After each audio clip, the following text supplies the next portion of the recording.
I've just completed 3 weeks of intermittent fasting, also known as time-restricted feeding. It was meant to be 4 weeks. I'm going to get into some of the positives, some of the negatives, and ultimately why I decided to stop.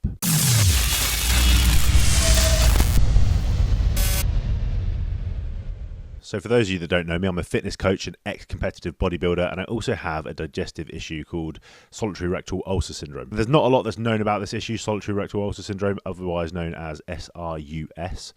I will get into that in another video. I'll do a whole video on my condition. But having always been into building muscle and bodybuilding, I'd never been through a period of time where I hadn't stopped eating, really, kind of around the clock. When I stopped competing, I decided to cut down my food intake from 6 meals a day to 5 meals a day, which is a big jump at the time. But ultimately, throughout the day, I've always been eating. 5 meals across the day is quite a lot. And the one thing that I'd never really considered to try to solve some of my gut issues is intermittent fasting, taking some time away from food, essentially, just to give the gut a bit of time to heal, a bit of time without the stress of digesting food. So I didn't give it a try for fat loss, I didn't give it a try for the cognitive benefits or anything like that. It was simply just to try and give my gut a bit of a break. So, first of all, did it do that? Yeah, I think it did. One of the massive symptoms that I have constantly is bloating. Even, not having eaten for a while, in the morning, I'll still be bloated. And that's why I wanted to try it, because I sort of got into the mindset that maybe, that food that I had the previous night hadn't quite finished digesting yet. And then I wake up and I have breakfast, and that bloating is just constant. Even if I hadn't eaten too much, anything that I ate would make me bloat. And certainly after 3 weeks, that bloating's come down. And I think that's really good to have given my gut that break. But being a fitness coach and being into body transformation and all that good stuff, I was curious about what it'd do for my body as well. Now, I want to say all of these experiences are purely anecdotal. I've read a lot of the studies based on this in terms of building and maintaining muscle, in terms of losing fat and all that kind of stuff. But I want to give my perspective on how it worked for me after 3 weeks. So first of all, fat loss. I'm sure that's what a lot of you are interested in. Yes, it did help me lose some fat. It wasn't my goal, but it did happen. However, it made me lose quite a bit of muscle as well. Now, this part about the muscle loss really interested me because, yes, I did restrict my calories. I dropped them down, rather, about 500 per day, and that was just through dropping out a meal. So what I did was I'd eat between 9:30 a.m. and 6 to 6:30 p.m. So about 8.5 hours of feeding and the rest fasting. But to compensate for some of that, I would make my other meals larger, especially the protein intake. So the one thing that I wanted to make sure that I was doing and being consistent with was hitting my protein intake each day, which is set at 250 grams of protein per day. Now, I started this at 101 kilos, so 250 grams is over my 2 or even 2.2 grams of protein that I recommend per kilo of body weight. And theoretically, that should maintain at least my muscle mass. So having lost about 4 kilos over 3 weeks is quite a lot. And what's interesting is, while I might have expected something similar from just dropping 500 calories out of my diet, but still maintaining the 5 meals that I was eating and just reducing the size of the meals, having done that sort of thing many times when I am trying to lose fat, I can tell that a lot of the weight loss is actually skewed in the favor of losing muscle. You can actually see in the before and after. I took this video about a week before I started the intermittent fasting, and then up until now, that I've lost quite a bit of size. No, it's not huge, but keeping in mind 250 grams of protein a day. Obviously, I've been consistent with my training throughout this time as well. I wouldn't have expected to lose that much muscle. And the other telltale signs of losing muscle have been there as well. So my strength has dropped.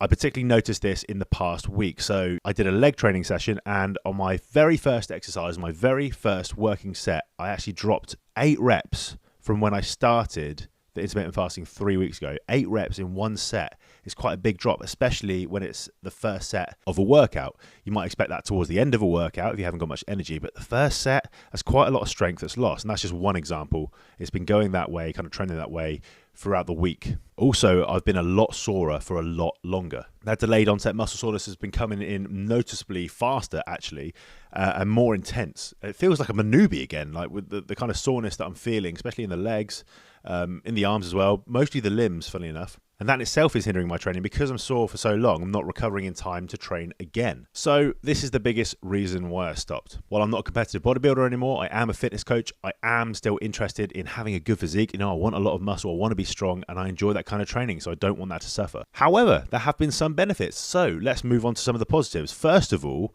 I haven't been anywhere near as hungry. Dropping those 500 calories out in this manner, where I'm getting rid of a meal, has actually been so much easier than if I had dropped that out just through reducing the size of my meals like I would do before. I found that if I didn't eat immediately and waited until my 9:30 breakfast, that I wasn't actually that hungry until I ate. Now, this can be both seen as a positive and a negative. If you're someone that struggles with appetite and you have a lot of weight to lose, this could be a really, really good option for you.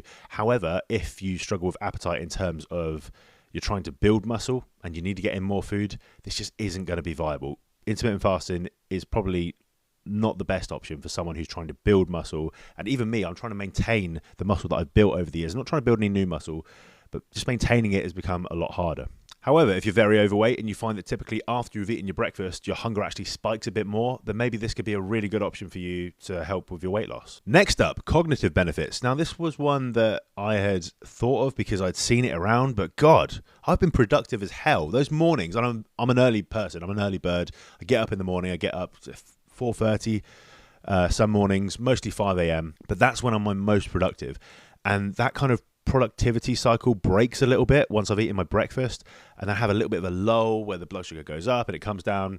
This is inevitable, right? But actually, having not had to worry about breakfast until 9:30 and also having that bit of extra energy where I don't have the dip in blood sugar, it's been really, really good. And I've been able to get a lot of work done very early on, which I like. And that's actually the thing I'm going to miss the most about not intermittent fasting. But I could see using this as a tool potentially if there's a very busy period of work for me when I launch certain programs with more clients, take on more clients, and my own physique is not necessarily a priority. Maybe for a couple of weeks, intermittent fasting to get that extra productivity boost could be something that I'd do again. And of course, coming back to gut health, I really think that having the break from food has been beneficial. And what it showed me as well is that actually I can probably reduce the calories a little bit as long as the protein is more frequently fed throughout the day. Because I think that's what was missing. Like I said, the protein intake didn't really change. I dropped about 20 grams of protein overall, but actually 250 grams, the 250 grams that I was eating should be plenty anyway and spread throughout the day. The data might not show this, the studies might not show this, but I've seen it with my clients time and time again. And now I've seen it with myself that actually more frequent protein feedings are just better. And if you're someone that struggles to hit your protein intake anyway, reducing your feeding window is just going to make that so much harder. Same with fiber. That's one thing that I struggled with a little bit, is trying to get my fiber intake in over 4 meals rather than 5. And again, having a gut issue. I mean, fiber is important for everyone, but having a gut issue where I want a really diverse microbiome, I need more fiber than probably the average person. And intermittent fasting just makes that a little bit harder. So I hope this has been interesting. Biggest takeaways are it's good for your gut. It's good for cognitive function. It is good for fat loss, but you may risk losing some muscle along with that as well. So if you want to preserve as much muscle as possible, or if you want to build a lot of new muscle, intermittent fasting probably isn't for you. But if you are interested in finding the perfect training and diet plan that suits you, go to my website, themusclearchitect.com, and get your own custom training and diet plan completely tailored to your needs. You'll be working with me one-on-one to get the most progress. If you found this helpful, like the video, subscribe for more, do all that nice YouTube stuff, and I'll see you in the next one.